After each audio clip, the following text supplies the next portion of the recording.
Hello friends, welcome to my YouTube channel GS classes में आपका स्वागत है। फ्रेंड्स, आज के हम अपने इस वीडियो में TGT PGT sociology practice set number 28 को सॉल्व करेंगे।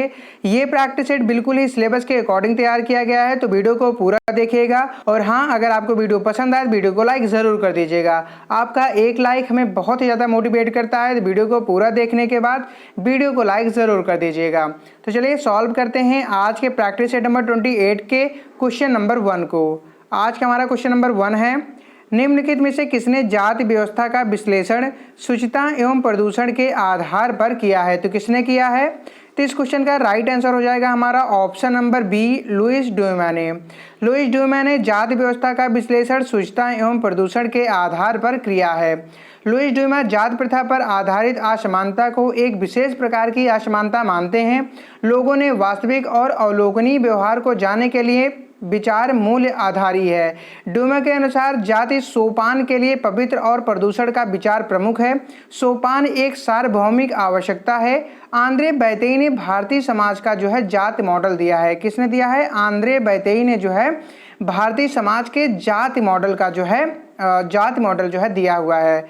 अगर ये क्वेश्चन ऐसा भी बन सकता है कि जाति मॉडल किसने दिया है, तो आप लोग आराम से बता दीजिएगा कि जाति मॉडल जो है यह आंद्रे बैतेई ने दिया है। तो इस क्वेश्चन का राइट आंसर हो जाएगा हमारा ऑप्शन नंबर बी।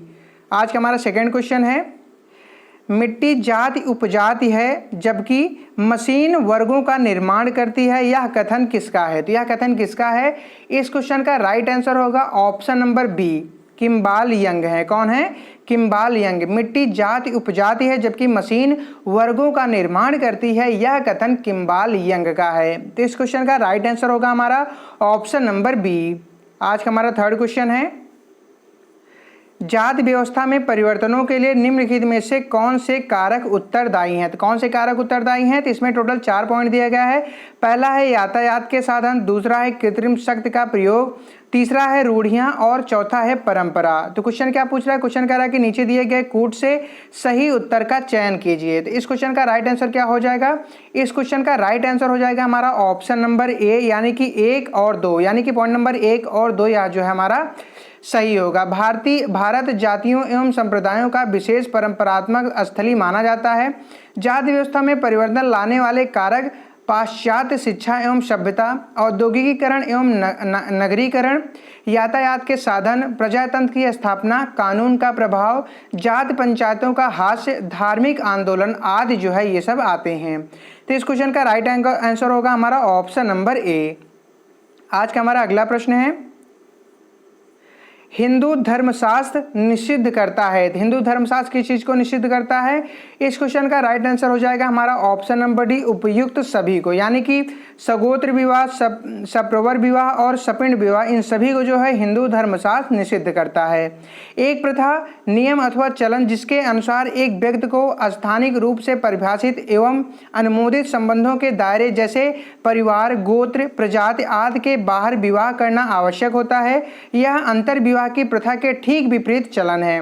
भारत में इस नियम के अनुसार एक व्यक्ति को अपने वंश अथवा गोत्र समूह में विवाह करना निषिद्ध एवं अनुचित माना जाता है। तो इस क्वेश्चन का राइट आंसर हो जाएगा हमारा ऑप्शन नंबर डी। आज का हमारा अगला प्रश्न है, एक परिवार जहां पति और पत्नी दोनों से संबंधित लोग साथ साथ रहते हैं उसे कहते हैं। एक परिवार जहां पति और पत्नी दोनों से संबंधित लोग साथ साथ रहते हैं उसे क्या कहते हैं? तो इस क्वेश्चन का राइट आंसर हो जाएगा हमारा ऑप्शन नंबर सी, यानी कि उसे विस्तृत परिवार कहते हैं। क्या कहते हैं उसे? तो उसे विस्तृत परिवार कहते हैं। इसमें परिवार के रक्त संबंधी व अन्य संबंधी भी सम्मिलित होते हैं। ये एक पक्षी यानी कि मातृपक्ष या पितृपक्ष या द्विपक्षी भी हो सकते हैं। ऐसे परिवार में संबंध व रिश्तेदारों का ठीक जो है ज्ञान नहीं हो पाता। ऐसे परिवारों के सदस्यों की संख्या बहुत अधिक होती है। इस वजह से इन परिवारों को जो है विस्तृत परिवार कहा जाता है। तो इस क्वेश्चन का राइट आंसर हो जाएगा हमारा ऑप्शन नंबर सी। आज का हमारा अगला प्रश्न है, निम्नलिखित में से कौन सा प्रशस्त विवाह है? निम्नलिखित में से कौन प्रशस्त विवाह है? इसमें 4 पॉइंट दिया गया है। पहला है ब्रह्म विवाह, दूसरा है प्रजापति विवाह, तीसरा है आसुर विवाह और चौथा है गांधर्व विवाह। तो क्वेश्चन कह रहा है कि नीचे दिए गए कोड से सही उत्तर का चयन कीजिए, इनमें से कौन सा है जो प्रशस्त विवाह है। तो इस क्वेश्चन का राइट आंसर क्या हो जाएगा, तो इसका राइट आंसर हो जाएगा हमारा ऑप्शन नंबर ए, यानी 1 और 2, यानी कि ब्रह्म विवाह और प्रजापति विवाह, ये दोनों ही विवाह प्रशस्त विवाह हैं। ब्रह्म विवाह क्या होता है, ब्रह्म विवाह ये सर्वश्रेष्ठ विवाह होता है। इसमें लड़की का पिता योग, वेद पारंगत और सुचरित्र व्यक्ति को अपने यहाँ आमंत्रित करता है और धार्मिक संस्कार के द्वारा अपनी कन्या वर को दान करता है। इसके जो है 3 प्रमुख अंग हैं। पहला माता पिता की स्वीकृति, दूसरा विवाह के संस्कार, तीसरा है दहेज का ना देना। और प्रजापति विवाह क्या होता है, इस विवाह में वर और कन्या को यज्ञशाला में बैठाकर साथ साथ धर्म सहित जीवन व्यतीत करने का आदेश लड़की का पिता देता है। इस विवाह में प्रजा अर्थात संतान जो है उत्पन्न करने को प्राथमिकता दी जाती है और ऐसा ही उपदेश जो है दिया जाता है। तो इस क्वेश्चन का राइट आंसर होगा हमारा ऑप्शन नंबर ए।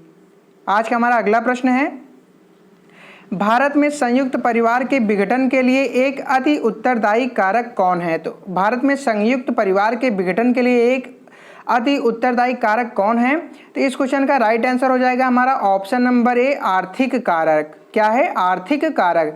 भारत में संयुक्त परिवार के विघटन के लिए अति उत्तरदायी कारक जो होता है वह आर्थिक कारक है, जिनमें औद्योगिकीकरण एवं पूंजीवाद व्यवस्था प्रमुख है।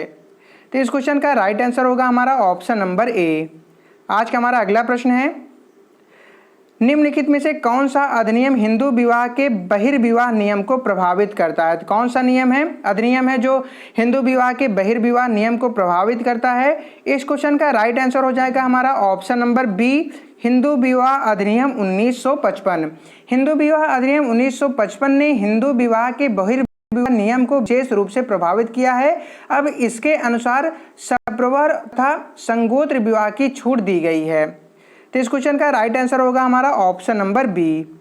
आज का हमारा अगला प्रश्न है, अंतरजात विवाह करने पर किसी व्यक्ति को जात से बहिष्कृत करना उदाहरण है। तो यह किसका उदाहरण है। तो इस क्वेश्चन का राइट आंसर हो जाएगा हमारा ऑप्शन नंबर ए, नकारात्मक नियंत्रण का। नकारात्मक नियंत्रण में समाज विरोधी व्यवहार करने वाले व्यक्ति को दंडित किया जाता है। दंड की मात्रा अपराध की गंभीरता पर निर्धारित किया जाता है। जो दंड की मात्रा होती है वह अपराध की गंभीरता पर जो है निर्णय लेता है कि अपराध जो है किस अकॉर्डिंग किया गया है, उसी की गंभीरता को देखते हुए निर्धारित किया जाता है। तो इस क्वेश्चन का राइट आंसर होगा हमारा ऑप्शन नंबर ए। आज का हमारा अगला प्रश्न है,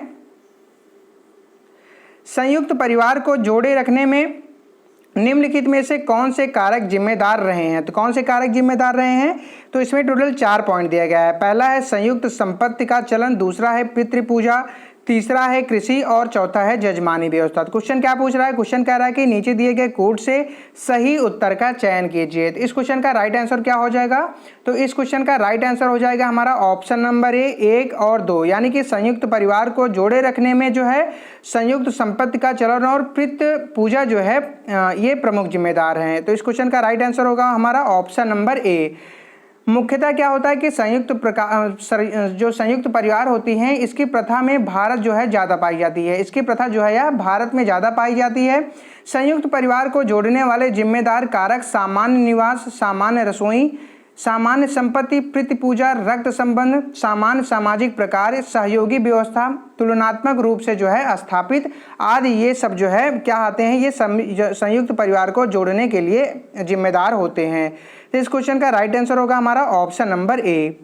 आज का हमारा अगला प्रश्न है, हिंदू धर्मशास्त्रों के अनुसार यदि ब्राह्मण कन्या शूद्र पुरुष से विवाह करती है तो उसे कहेंगे। यदि हिंदू धर्मशास्त्रों के अनुसार क्या कहा गया है, यदि ब्राह्मण कन्या शूद्र पुरुष से विवाह करती है तो उसे क्या कहेंगे, तो उसे क्या कहेंगे, तो इस क्वेश्चन का राइट आंसर होगा ऑप्शन नंबर डी, उसे जो है प्रतिलोम विवाह कहेंगे। उच्च कुल की लड़की एवं निम्न कुल का लड़का हो तो प्रतिलोम विवाह माना जाता है, और इसके विपरीत जब लड़का उच्च कुल का तथा लड़की निम्न कुल की हो तो अनुलोम विवाह माना जाता है। क्या माना जाता है, तब यह अनुलोम विवाह माना जाता है। जस्ट इसके उल्टे को जो है अनुलोम विवाह माना जाता है, पर इस क्वेश्चन का राइट आंसर हो जाएगा ऑप्शन नंबर डी, प्रतिलोम विवाह। बढ़ते हैं हम आज के अपने अगले प्रश्न की तरफ। आज का हमारा अगला प्रश्न है, निम्नलिखित में से कौन आश्रम व्यवस्था के आधारभूत सिद्धांत हैं? निम्नलिखित में से कौन आश्रम व्यवस्था के आधारभूत जो है सिद्धांत हैं? तो इस क्वेश्चन का राइट आंसर हो जाएगा ऑप्शन नंबर डी, उपरोक्त सभी, यानी कि पंच महायज्ञ, पुरुषार्थ और संस्कार, ये तीनों ही जो हैं आश्रम व्यवस्था के आधारभूत सिद्धांत हैं। जीवन को सुचारू रूप से संचालित करने में जीवन को जो है सुचारू रूप से संचालित एवं समाज के कार्यों का सकारात्मक निर्वहन जो है आश्रम व्यवस्था कहलाता है। इसके आधारभूत जो सिद्धांत हैं वह ऋण, पंच महायज्ञ, पुरुषार्थ और संस्कार हैं। तो इस क्वेश्चन का राइट आंसर होगा हमारा ऑप्शन नंबर डी।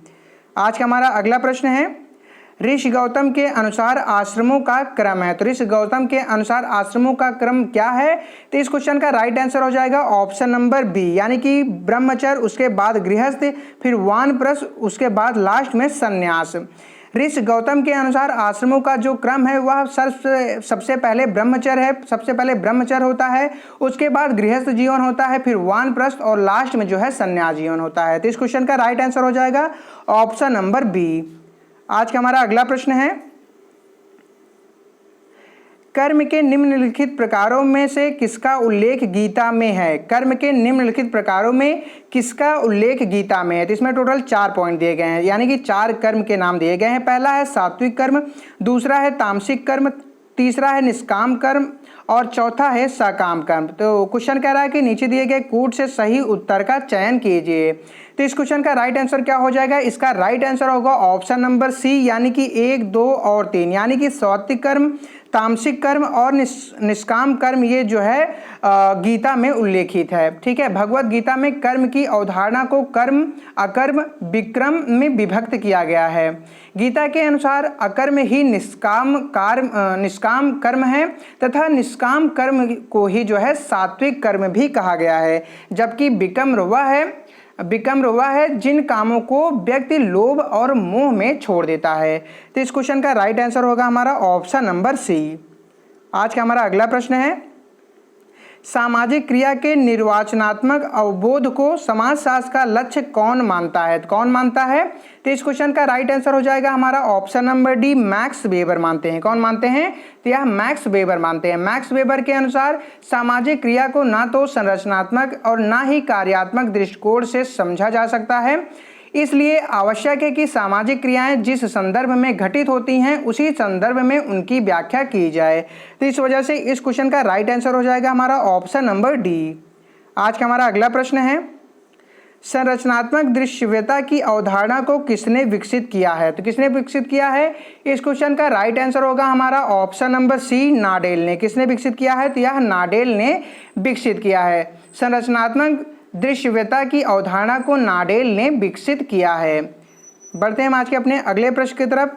फ्रेंड्स, उम्मीद करता हूं कि आपको वीडियो पसंद आ रहा होगा। अगर आपको वीडियो पसंद आ रहा है तो वीडियो को लाइक कर दें, और हाँ, अगर आप हमारे चैनल पे पहली बार विजिट कर रहे हैं तो चैनल को सब्सक्राइब करके बेल आइकन को प्रेस जरूर कर लीजिएगा, ताकि आपको हमारे सभी वीडियो का नोटिफिकेशन सबसे पहले मिलता रहे। तो हमारा नेक्स्ट क्वेश्चन है कि अप्रकार्य भाग्य है। अप्रकार्य भाग्य है, या किसका भाग्य है? तो इस क्वेश्चन का राइट आंसर हो जाएगा हमारा ऑप्शन नंबर बी, यानी सभी समाजों का। किसका भाग्य है? तो यह सभी समाजों का भाग्य है।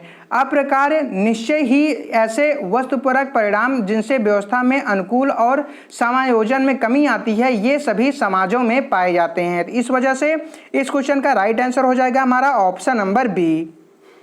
आज का हमारा अगला प्रश्न है, किसने व्यावसायिक गतिशीलता की अंतःपीढ़ीगत एवं अंतरपीढ़ीगत अवधारणा दी है? तो किसने दी है? इसका राइट आंसर होगा हमारा ऑप्शन नंबर डी, लिप्सेट एवं बेन डिस्क ने। किसने? लिप्सेट एवं बेन डिस्क ने। व्यावसायिक गतिशीलता में अंतःपीढ़ीगत तथा अंतरपीढ़ीगत गतिशीलता की अवधारणा का प्रतिपादन लिप्सेट एवं बेनेडिक्स ने दी है। अंतःपीढ़ीगत गतिशीलता में व्यक्ति जब एक पीढ़ी में एक पद त्याग कर दूसरा ग्रहण करता है, जबकि अंतरपीढ़ी गति होता है, इसमें एक पीढ़ी से दूसरी पीढ़ी के पद को ग्रहण करना होता है। एक में एक पीढ़ी को जो है त्याग कर जो है दूसरी पीढ़ी को ग्रहण करना होता है, जबकि अंतरपीढ़ीगत में क्या होता है कि एक पीढ़ी से दूसरी पीढ़ी के पद को ग्रहण करना होता है। तो इस क्वेश्चन का राइट आंसर होगा हमारा ऑप्शन नंबर डी। आज का हमारा अगला प्रश्न है, एक व्यक्ति जो अकुशल श्रमिक से कुशल श्रमिक बनता है उसे संबोधित किया जाएगा। तो उसे किस चीज से संबोधित किया जाएगा? तो इस क्वेश्चन का राइट आंसर होगा हमारा ऑप्शन नंबर ए, लंबवत सामाजिक गतिशीलता से। किससे? लंबवत सामाजिक गतिशीलता से। अकुशल श्रमिक से कुशल श्रमिक बनना लंबवत सामाजिक गतिशीलता का परिणाम है।